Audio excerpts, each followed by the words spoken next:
Hi, my name is Elena, and this is the story of how my perfect life came crashing down. I never thought I would end up here, telling a story like this, but sometimes life doesn't go the way you plan. It all started with love, family, and what I believed was happiness. Until it wasn't. I was married to Daniel. We had been together for almost 12 years when everything changed. He was a good man. At least, that's what I always thought. We met when I was fresh out of college, full of dreams and hope. He was kind, caring, and knew how to make me laugh when I was down. We got married in a small ceremony, just close friends and family, and it felt like the start of something beautiful. After the wedding, life settled into a comfortable rhythm. We bought a house in the suburbs. It wasn't a mansion or anything fancy, but it was ours. Every weekend we cleaned together, cooked together, and sometimes just sat on the couch, holding hands while watching TV. Then came Liam, our son. The day he was born, I felt something I had never felt before. The moment I held him, I knew I would give my life for him without a second thought. Daniel was a great dad, always excited to play with him. He built Liam's crib with his own hands and painted the walls with superheroes and stars. Every bedtime, he would read stories, making silly voices to make Liam laugh until he fell asleep. Looking back, it all looked perfect on paper. But life isn't a movie, and even perfect families have cracks hiding beneath the surface. It started with small things. Daniel would come home late from work more often. He started spending longer hours on his phone, whispering into it when he thought I wasn't listening. He stopped sharing little details about his day, and when I asked, he'd just shrug it off. "Work has been stressful," he would say. I wanted to believe him. I wanted everything to stay how it was. Who wants to imagine that the person you love might not be fully honest with you? I kept telling myself not to overthink it. After all, we've built a life together. We have a child. He loves me, right? The signs were there, though. One weekend, when Liam was napping, I walked past the living room and heard Daniel on the phone. His voice was hushed. "No, not now. We can't keep doing this." My heart froze. I stood still, barely breathing, and listened for a few more seconds before quickly walking away. I didn't confront him. I told myself I must have misunderstood. For a while, things went back to normal, or at least they looked that way. But deep inside, doubt grew like a small crack in glass. It widened every time I saw him smile at his phone or sneak a text when he thought I wasn't looking. I started watching him. I hated myself for it. I wasn't the type of person who spied or created problems where there weren't any. But love can make you weak, paranoid, desperate. I wanted to be the wife he needed, but at the same time, I wanted to know the truth. And then came the day that changed everything. It was Liam's 6th birthday. We had friends and family over at our house. Balloons everywhere, kids running around, and laughter filling the air. Daniel seemed unusually happy. He hugged Liam extra tight and gave him a big Lego set he had been saving for weeks. After the party, when guests left, I found him sitting on the porch alone, staring blankly at the streetlights. "Everything okay?" I asked. He jumped, like caught doing something wrong. "Yeah," he smiled. "Just tired." That night, after putting Liam to bed, I sat by the kitchen window, trying to pretend everything was fine. But my gut wasn't letting me rest. The next day, while getting coffee, I saw something that made my stomach turn. Daniel's phone buzzed. He glanced at it, and his face changed. It wasn't exhaustion. It was guilt. I knew then. I knew something was wrong. But I wasn't ready to believe it until I had proof. That's when the slow unraveling began. After that moment with the phone, I couldn't sleep that night. I kept staring at the ceiling, wondering how long this had been going on. Was it weeks? Months? A year? I felt sick to my stomach, but also angry and confused. The next morning, I watched him closely. Daniel didn't suspect anything yet. He kissed Liam goodbye, ruffled his hair, and gave me a quick smile before rushing off to work. I stood by the door, pretending to smile back, but inside I was screaming. 4 days, I acted normal. I cooked his favorite meals, asked about his day, and made sure Liam's world stayed full of love and laughter. But every time Daniel's phone buzzed, I'd freeze. Every time he texted someone, I'd wonder who it was. Finally, I decided I couldn't live like this anymore. I needed to know the truth. That afternoon, when Daniel left for work, I sat in the living room, staring at his things. I told myself I wouldn't snoop, but my hand reached for his phone anyway. My heart pounded so loud it felt like Liam would hear it from his bedroom. I unlocked it. The passcode wasn't hard to figure out. It was the date we first met. How ironic. The screen lit up, and right there at the top was a message from Samantha. Can't wait to see you tonight. I miss you. My hands went cold. I scrolled through the messages, reading more. Flashes of texts, emojis, and longing poured out like poison. I hate this. I wish I could just be with you. He doesn't understand me. Next weekend, I'll come over. Just us. I dropped the phone on. He drove to a part of town I didn't recognize. I stayed hidden behind trees as he parked his car near a small cafe.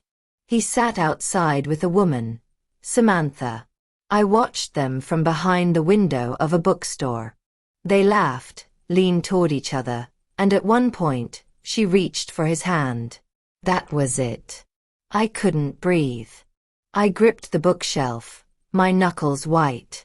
Tears blurred my eyes. I whispered to myself, "So it's true. It's all true." I wanted to run out and scream at him, but I stood frozen, watching, absorbing every moment. After they finished, they stood, hugged, and kissed.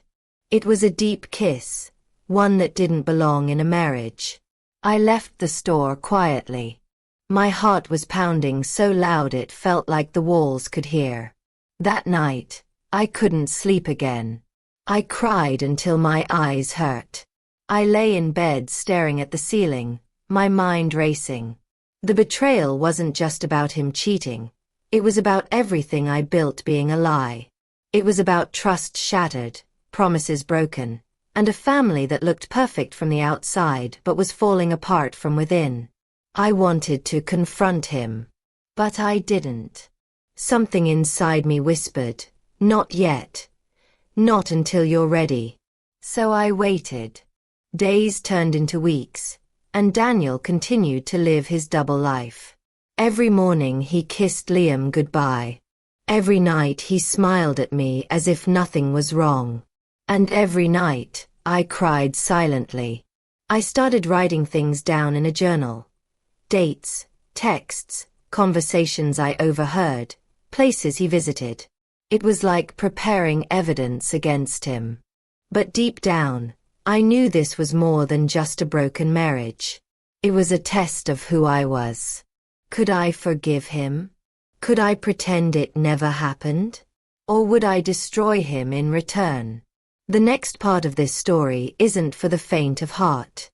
It's where I start planning my revenge. 4 days after that, I moved through my life like a ghost. Every smile felt fake, every word hollow. I would cook dinner, feed Liam, wash dishes, but it felt like I was watching myself from far away. I kept thinking about what I saw, the way Daniel held her hand, the kiss that wasn't supposed to happen, the lies I overheard in text messages. It wasn't just betrayal. It was humiliation. I felt like I was living in a story where I didn't even know my own life anymore. At night, I would lie in bed staring into the darkness. I would listen to Liam's soft breathing next to me and feel my heart break all over again. I loved him. I loved my family. But something inside me twisted into something colder, sharper. Something I never knew I had. I began to hate Daniel. But it wasn't just hatred, it was also grief, confusion, anger, and a deep need to make him feel what I felt. It wasn't enough to scream or cry. I wanted him to suffer. I wanted him to know what it's like to be abandoned, deceived, powerless. That's when the planning began. Talking to myself. At first, I didn't tell anyone. I kept everything locked away. But one afternoon, I sat in the kitchen with my journal open, and I wrote this. I can't live like this. I can't forgive him. But I don't want to explode blindly. I want him to feel the full weight of what he's done. I want him to know how much he's lost. I stared at the words until they blurred. Then I crossed them out. Next, I wrote, I need a plan. A real one. Something calculated. Something that will shake him to his core. That's when I started thinking clearly. I went online, not the obvious how to get revenge articles, but deeper. I looked up how people dealt with betrayal. I read about emotional manipulation, psychological games, and how to expose a cheater without destroying your own life. I took notes. I listed every weakness Daniel had, his ego, his need to appear perfect, his guilt that he constantly tried to bury. I also listed what I couldn't do. Hurt Liam, lose myself, or spiral into bitterness. I had to be smart. I had to be cold. I decided I would act as if everything was fine. For the next 2 weeks, I smiled more than ever. I made dinner that smelled like home. I laughed at Daniel's stupid jokes. I gave him affection, even when it felt fake. I watched his reactions. At first, he looked confused. He didn't expect me to act this way. One night, after dinner, he whispered, "Are you okay?" I smiled and brushed it off. Of course. He hesitated. "You seem different." I leaned into him and said softly, "Just trying to enjoy what we have." He looked relieved and guilty. That's when I knew I had him. I made it my mission to gain back his trust. I offered to help him with errands, asked about his work, and even encouraged him to pursue hobbies that distracted him. At one point, he confessed, "I've been distant. I don't know what's wrong with me." I squeezed his hand. "We all go through it. I'm here for you." His eyes filled with tears. That moment nearly broke me. But I reminded myself, he made his choice. I had to go through with this. The next step was planning the big reveal. I wanted him to crumble, but I also wanted him to learn something. I wanted him to feel isolated, to question everything. So I began gathering evidence. I saved his texts, recorded conversations where he lied, and even took photos of him with Samantha when they met at cafes. I printed them, made copies, and stored them in a folder I labeled Truth. Then I thought about timing.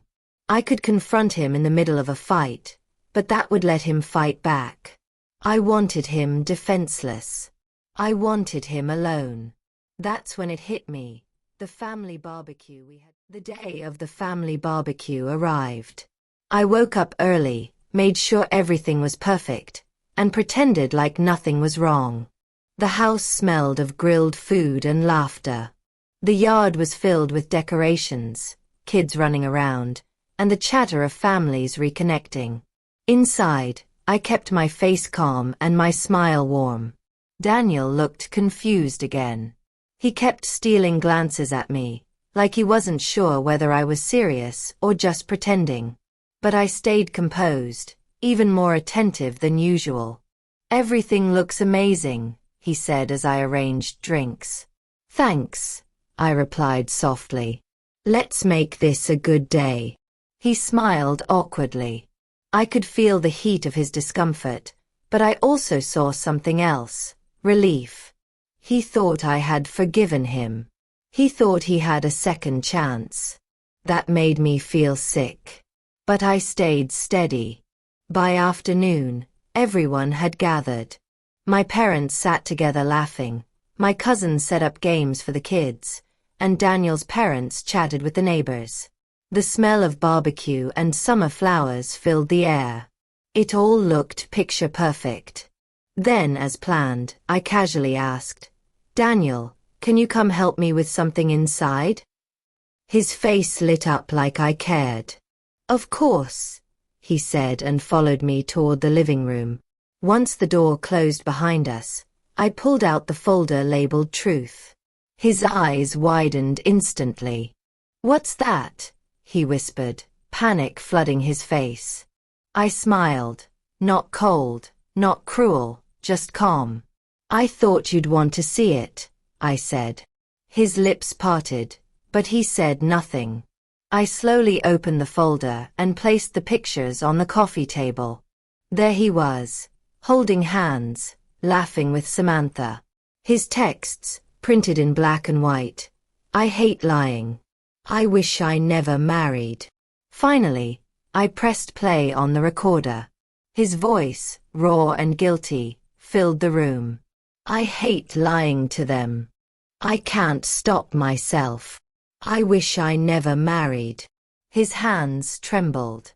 "Daniel," I whispered, "this is everything you wanted hidden." He slumped into the couch, staring at the floor. I, his lips shook. I held his gaze. "Do you want me to go through the rest?" He whispered. "No." I could have stopped there. I could have let him suffer quietly. But that wasn't enough. I wanted everyone to know. I wanted him to feel the weight of his choices. So I told him, "I need you to come with me outside. Everyone's waiting." His eyes darted between the folder and me. "Please," he begged. "Don't. I have to." I took the folder and walked out, holding it like a trophy. He followed, pale and defeated.